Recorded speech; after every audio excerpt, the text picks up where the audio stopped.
బంధువులు, రక్త సంబంధులు, కుటుంబం, స్నేహితులు, బలగం, సొసైటీ ఎంత ఇంపార్టెంటో ఈ వీడియో మనకి నేర్పిస్తుందండి.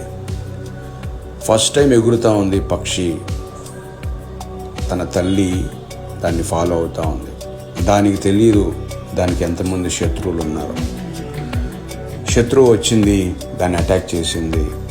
అటాక్ చేయగానే దాని తల్లి ఊరుకోలేదు, దాన్ని ఫాలో అయింది. ఇది చూసిన దానికి సంబంధించిన బలగం అంతా లేచింది చూడండి. అందరూ ఫ్రెండ్స్, బంధువులు అందరు లేచి దాన్ని అటాక్ చేస్తూ ఉన్నాయి. దానికి వేరే ఆప్షన్ లేక దాన్ని వదిలేసి వెళ్ళిపోయింది. చూడండి, ఒంటరిగా ఉంటే ఎంత ప్రాబ్లం అయ్యేదో.